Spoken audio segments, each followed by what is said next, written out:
तो हुण भाई गुरदास जी तो सियाणा लभना बड़ा औखा सी। गुरु हरगोबिंद साहब जी महाराज ने यह सेवा भाई गुरदास जी की लाई।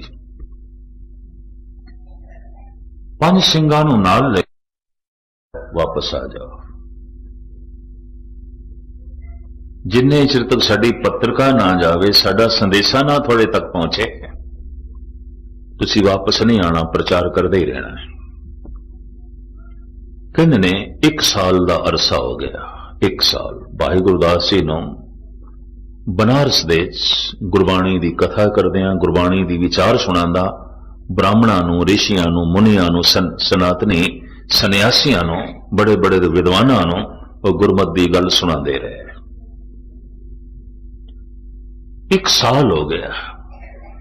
एक दिन गंगा के तट ते बड़े बेचैन ते परेशान व्याकुल भाई गुरदास जी बैठे।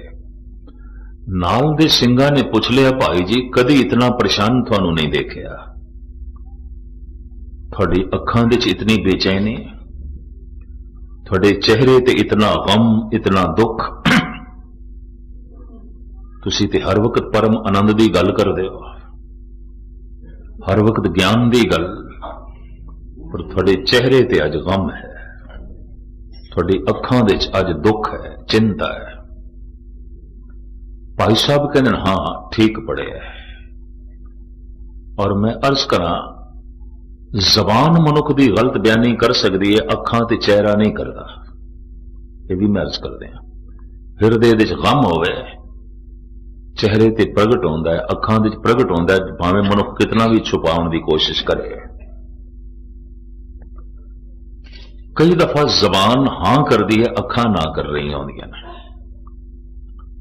और कई दफा जबान ना कर दी है, अख हां कर रही होंदी है। अख झूठ नहीं बोल सकती। कई दफा जबान नाल बंदा कह दिंदा बड़े आनंद च हां, पर अखां दस दिंदियां आनंद वाली कोई गल नहीं है। मस्तक दस दिंदा आनंद वाली कोई गल नहीं है। जबान झूठ बोल सकती है, अखां झूठ नहीं बोल सकदियां।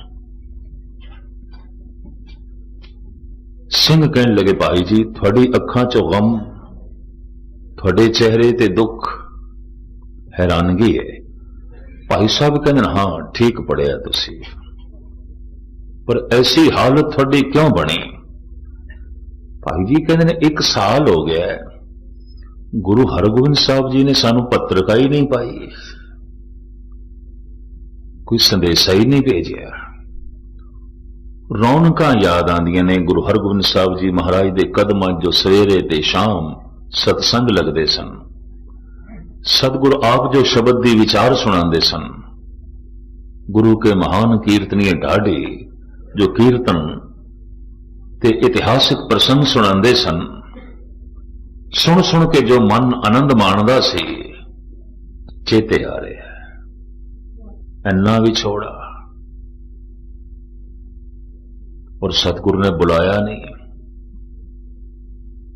सतगुरु ने याद नहीं किया, ते मन तड़पदा जान नूं। ते हुण करिए कि गुरु हरगोबिंद साहब जी महाराज ने हुक्म किया है, जिन्ने चिर तक सी बुलाइए ना आउणा ने।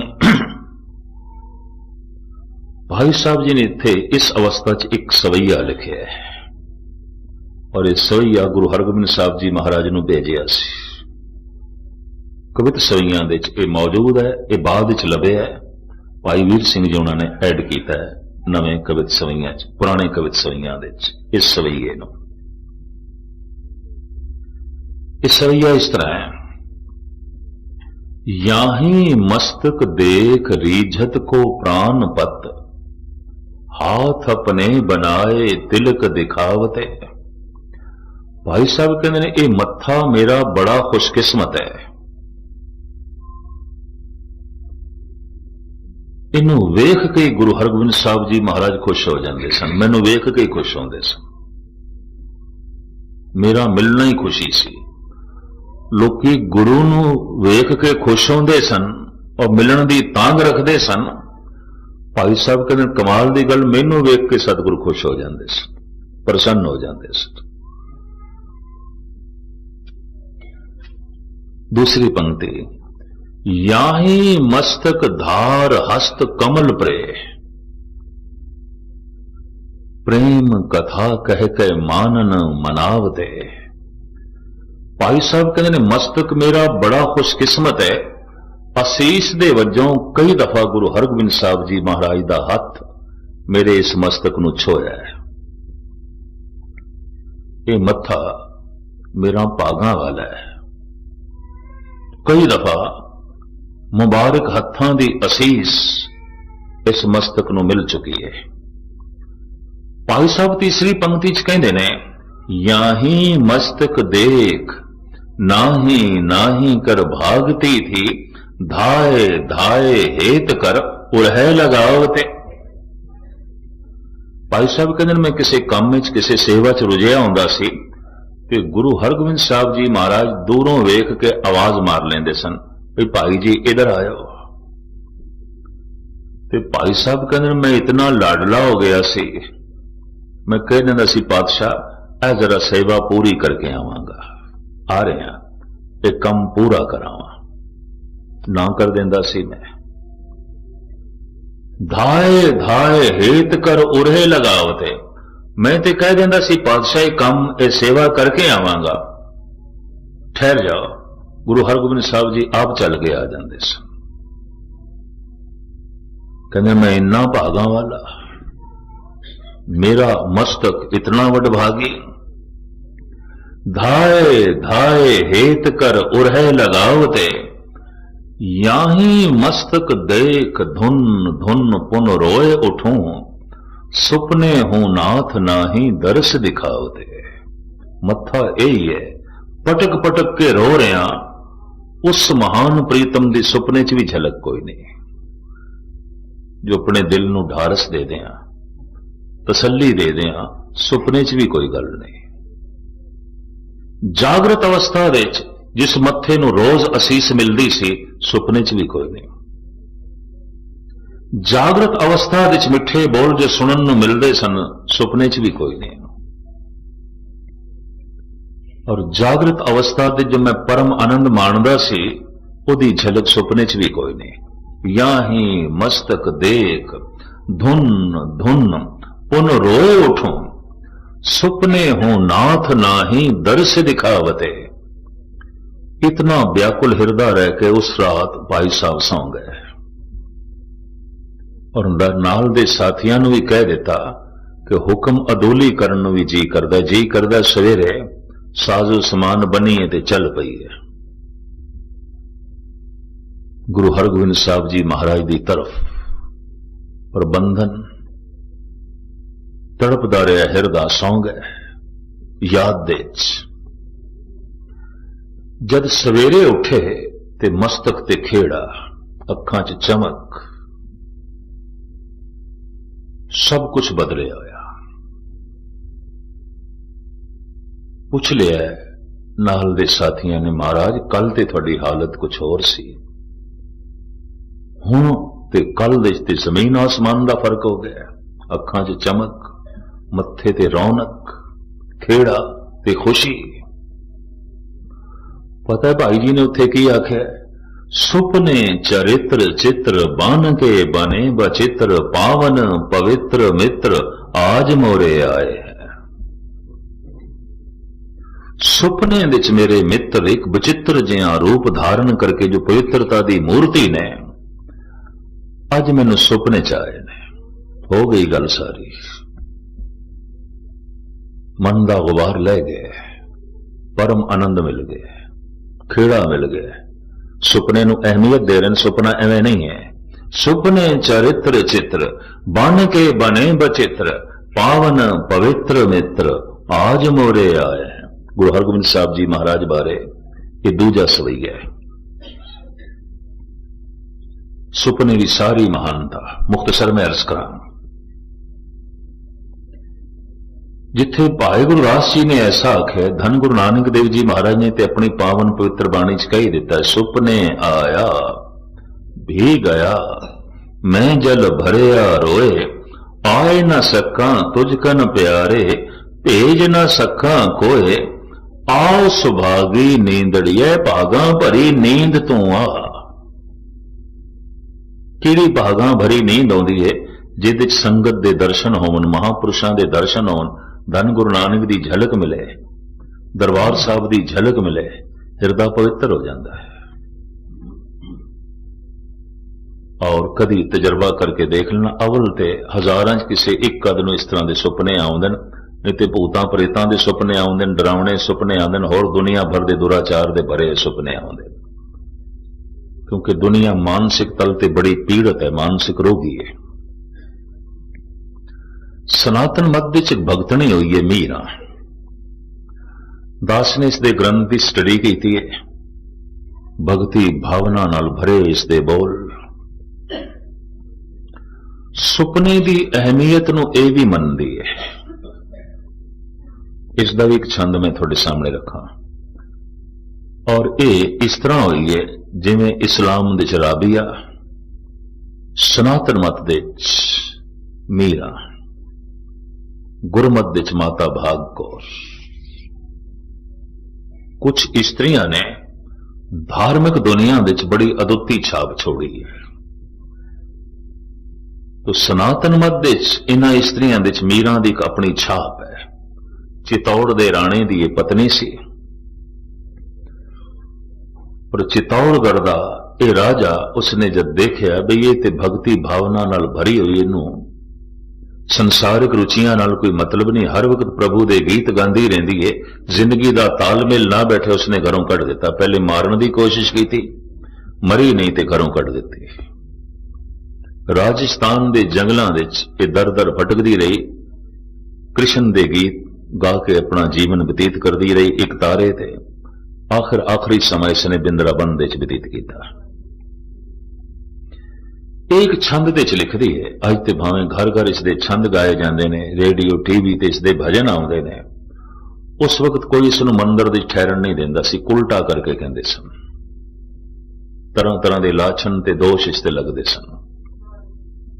खैर मुख्तसर में अर्ज करा, मीरा कहती है, सोई होती निस्मय पलंग पर सब ज्ञान ध्यान पिया संग लाए, पलक से जब पलक लगी पल लागत ही पल मोह पिया आए। थोड़ी जी किसी नूं शायरी दी मस होवे ना, कविता दी, इस हिसाब नाल भी कविता छंद महान है। इस दे च भी जिहड़ी चाल रवानी शैली ते शब्दावली का उसने प्रयोग किया है, अपनी थां ते महान है। पलक से जब पलक लगी पल लागत ही पल मोह पिया आए, पलकां नाल पलकां लगियां नींद आ गई, नींद आ गई सुपना आ गया, सुपना आ गया कृष्ण आ गया। जिहदी याद च मैं सौ गई, जिन्हों दिन भर मैं सोचती रही, जो दिन भर मेरी याद दे च रहा, जो दिन भर मेरी मंग दे च रहा, मेरी चाहत दे च रहा, जो दिन भर मेरे विचारां दे च रहा, सोचदी सोचदी मैं सौ गई। पलकां नाल पलकां लगियां नींद आ गई, नींद आ गई सुपना आ गया, सुपना आ गया कृष्ण आ गया। पलक से जब पलक लगी पल लागत ही पल मोह पिया आए, जब उठी उनके मिल देखो जाग परी पिया पास ना पाए। नींद दिच मैं खड़ी हो गई, भाई कृष्ण आए ने, ते चरना ते मस्तक रखा, मत्था टेका, पुष्प भेंट करा। नींद दिच मैं खड़ी हो गई, खड़ी होंदे अख खुल गई, नींद टुट गई। सुपना इतना प्रभावित करता है, किधरे सुपना बोलने ते मजबूर कर देंदा है, किधरे सुपना सुतियां सुतियां खड़ा कर देंदा है, किधरे सुपने च अखां खुल जांदियां। जब उठी उनके मिल देखो जाग परी पिया पास न पाए, मीरन और तो सोवत खोवत मैंने सखी पिया जाग गवाए।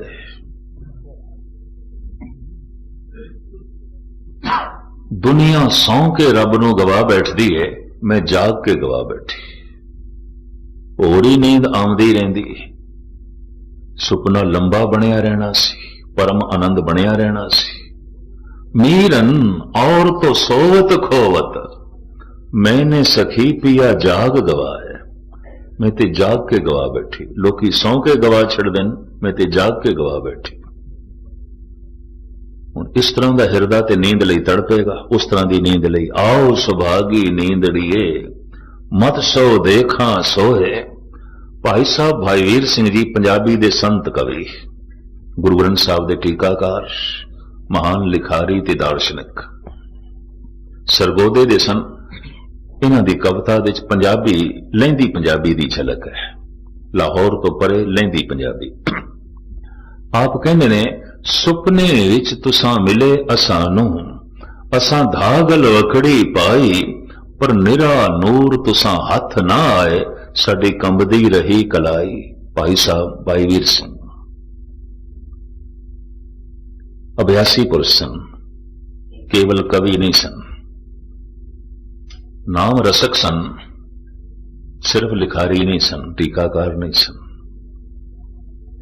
ਕਹਿੰਦੇ ਨੇ, ਸੁਪਨੇ ਵਿੱਚ ਤੁਸਾਂ ਮਿਲੇ ਅਸਾਂ ਨੂੰ, ਅਸਾਂ ਧਾਗਲ ਵਖੜੀ ਪਾਈ, ਪਰ ਨਿਰਾ ਨੂਰ ਤੁਸਾਂ ਹੱਥ ਨਾ ਆਏ, ਸਾਡੀ ਕੰਬਦੀ ਰਹੀ ਕਲਾਈ। ਹੁਣ ਤੇ ਤੜਪਦੇ ਰਹਿ ਗਏ, ਹੁਣ ਕਿਵੇਂ ਮਿਲੀਏ, ਝਲਕ ਵੇਖ ਲਈਏ।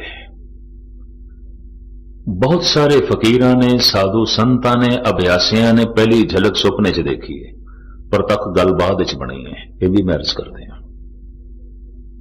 ਮੇਰੇ ਪੜ੍ਹਨ ਵਿੱਚ ਐਸਾ ਵੀ ਹੈ, ਕਈ ਸਵਾਲ ਜੋ ਲੋਕ ਹੱਲ ਕਰਨਾ ਚਾਹੁੰਦੇ ਸਨ, ਜਾਗਰਤ ਅਵਸਥਾ 'ਚ ਨਹੀਂ ਹੋਏ, ਸੁਪਨੇ 'ਚ ਹੋਏ ਨੇ।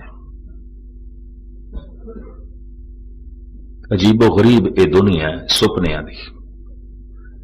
ਈਰਾਨ ਵਿੱਚ ਇੱਕ ਚੋਟੀ ਦਾ ਫਕੀਰ ਹੋਇਆ ਹੈ, ਹਾਫਿਜ਼, ਦੀਵਾਨੇ ਹਾਫਿਜ਼, ਉਸਦਾ ਬਹੁਤ ਵੱਡਾ ਗ੍ਰੰਥ ਹੈ। ਦਾਸ ਨੇ ਉਸਦਾ ਮਕਬਰਾ ਦੇਖਿਆ ਹੈ, ਸੋਨੇ ਦੀ ਕਬਰ ਹੈ, ਤੇ ਜਿਹੜਾ ਮਕਬਰਾ ਬਣਿਆ ਉਹ ਕੱਚ ਦਾ ਬਣਿਆ, ਯਾਨੀ ਕੱਚ ਲਾਇਆ ਨਹੀਂ ਗਿਆ, ਕੱਚ ਨੂੰ ਪਿਘਲਾ ਕੇ ਦੀਵਾਰਾਂ ਖੜੀਆਂ ਕੀਤੀਆਂ ਗਈਆਂ। ਈਰਾਨੀ ਕਾਰੀਗਰੀ ਦਾ ਇੱਕ ਨਮੂਨਾ। ਸਾਰੀ ਦੁਨੀਆ ਤੋਂ ਜਿਹੜੇ ਟੂਰਿਸਟ ਆਉਂਦੇ ਨੇ, ਪਹਿਲਾਂ ਮਕਬਰਾ ਦੇਖਦੇ ਨੇ ਕੱਚ ਦਾ। ਮੈਂ ਫਿਰ ਇਸ ਤਰ੍ਹਾਂ ਕੱਚ ਲਿਆ ਕੇ ਉੱਥੇ ਜੋੜਿਆ ਨਹੀਂ ਗਿਆ, ਕੱਚ ਨੂੰ ਪਿਘਲਾ ਕੇ ਢਾਲ ਕੇ ਉਹਦੀਆਂ ਦੀਵਾਰਾਂ ਖੜੀਆਂ ਕੀਤੀਆਂ ਗਈਆਂ, ਉਹਦਾ ਮਕਬਰਾ ਬਣਾਇਆ ਗਿਆ। ਈਰਾਨੀ ਕਾਰੀਗਰੀ ਦਾ ਇੱਕ ਨਮੂਨਾ, ਔਰ ਉਸ ਦੇ ਤਰ੍ਹਾਂ ਤਰ੍ਹਾਂ ਦੇ ਰੰਗ ਭਰੇ ਨੇ ਕੱਚ ਦੇ ਵਿੱਚ, ਅੰਦਰ ਸੋਨੇ ਦੀ ਕਬਰ। ਦਿਨ ਭਰ ਉੱਥੇ ਉਸਦੇ ਸ਼ੇਰਾਂ ਦੀ, ਉਸਦੇ ਕਲਾਮ ਦੀ ਟੇਪ ਚੱਲਦੀ ਰਹਿੰਦੀ ਹੈ, ਨਾਲ ਇੰਗਲਿਸ਼ ਦੇ ਤੇ ਪਰਸ਼ੀਅਨ ਦੇ ਤਰਜਮਾ ਵੀ ਚੱਲਦਾ ਰਹਿੰਦਾ, ਟੀਕਾ ਵੀ ਚੱਲਦਾ ਰਹਿੰਦਾ। ਪ੍ਰਚਾਰ ਦਾ ਉਹਨਾਂ ਨੇ ਇਹ ਸਾਧਨ ਵੀ ਅਪਣਾਇਆ। ਦਿਨ ਭਰ ਟੂਰਿਸਟ ਆਉਂਦੇ ਨੇ, ਉਹ ਸੁਣਦੇ ਨੇ ਫਕੀਰ ਕੀ ਆਖਦਾ ਹੈ, ਦਿਨ ਭਰ ਟੇਪ ਚੱਲਦੀ ਰਹਿੰਦੀ ਹੈ। ਇਸ ਫਕੀਰ ਦਾ ਇੱਕ ਬੜਾ ਕੀਮਤੀ ਸ਼ੇਰ ਇਹ ਕਹਿੰਦਾ ਹੈ,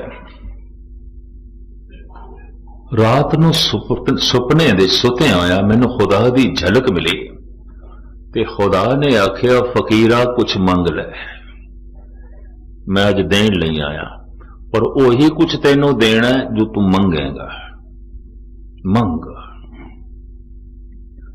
ਤੇ ਮੈਂ ਇਸ ਫਕੀਰ ਦੀ ਮੰਗ ਦੇਖੀ, ਉਹਨੇ ਸੁਪਨੇ ਜੋ ਕੁਛ ਮੰਗਿਆ ਉਹ ਲਿਖਿਆ ਫਿਰ ਉਸਨੇ ਦੀਵਾਨੇ ਹਾਫਿਜ਼ ਦੇ। ਇਹ ਫਕੀਰ ਕਹਿੰਦਾ ਹੈ, ਮकुन बेदार अज़ीं ख्वाबम खुदारा कि दारम इशरते खुशबा ख्यालश। ऐ मेरे खुदा, जे मैनू देना ही है तो बस मैनू नींद तो जगावी ना। जिस सुपने विच मैं जुड़े होया ये चलदा रहन दे, ऐसा ना हो मेरी अखां खुल जान, ये अखां बंद ही रहन दे, मैनू बेदार ना करें, मैनू जगावी ना। ये फकीर अगे लिखदा, मैं मंग मंगी मेरी अखां खुल गई। मकुन बेदार अज़ीं ख्वाबम खुदारा कि दारम इशरते खुशबा ख्यालश। बड़ी खुशी बनी हुई है, बड़े सोहने ख्याल ने, बड़ा आनंद बने होया है। हे मेरे परवरदिगार, मैनू जगावी ना, मैनू बेदार ना करी। निराले ढंग नाल इसने भी सुपने की अहमियत नूं कबूल कर लिया, मनिया। धन गुरु नानक देव जी महाराज ते कहंदे ने, हे परिपूर्ण परमात्मा, सुपने विच झलक देण वाले हो, चले गए हो, बख्शिश करो ऐसी कोई भागा भरी नींद फिर आवे। सुपने आया भी गया, मैं जल भरया रोए, आए न सका तुझ कन प्यारे, भेज न सका कोए। आओ सुभागी नींदड़िए, मत शो देखा सोए, अगर इस तरह के सुपने किसी के रोज पे चलते हैं, पवित्र ख्याल, तो समझ लो उस मनुख का सोना सफल है। वो जागरिया ते रब नाल जुड़िया ही रहिंदा, सोचदा रहिंदा, रात नूं सुपने च जुड़िया रहिंदा। उहदी नींद सुहावनी है। सुन सखिए मेरी नींद भली, मैं आपन ना प्रेर मिलिया। हुण ते सुहावनी नींद है, हुण ते पवित्र नींद है कि प्रभु की झलक, परमात्मा की झलक। ये विचारां मैं आप जी के सामने इस वास्ते रखियां ने कि शाम के सत्संग का अगर मन ते प्रभाव पै जाए तो इसे प्रभाव नूं लैके मनुख सौ जाए, यकीन जानो रात नूं सुपने झलक बन सकती है और कोई पवित्र घटना घट सकती है। और जिहदे लई फिर दिन नूं हो सकता है मन होर तड़पे, अगों फिर होर सुपने पवित्र चलन और इस तरह सोना महान हो जाए, पावन हो जाए, पवित्र हो जाए। धन गुरु ग्रंथ साहब जी महाराज बख्शिश करन, साडा जागना सफल होवे, साडा सोना भी सफल होवे और ये पंक्ति साडे उत्ते पूरी उतरे। उठत बैठत सोवत नाम, सुतियां भी नाम नाल संबंध जुड़े है। सुतपियां भी जो है बंदगी हो रही है, सुतपियां जो है प्रभु की झलक का मिलाप हो रहा है। पातशाह इस तरह की सारियां ते बख्शिश करे, रहमत करे। इत्थे समाप्ति। सारियां दा हार्दिक तौर पर धन्यवाद। बड़े टिकाव नाल आपने सरवण किया। कल फिर जिवें गुरु बाबा जी बख्शिश करनगे, गुरबाणी विचारां आप जी दे सामने रखांगे। सारियां दा हार्दिक तौर पर धन्यवाद। भुल चुक दी क्षमा, गज गज के फतेह प्रवान करने। वाहिगुरू जी का खालसा, वाहिगुरू जी की फतेह।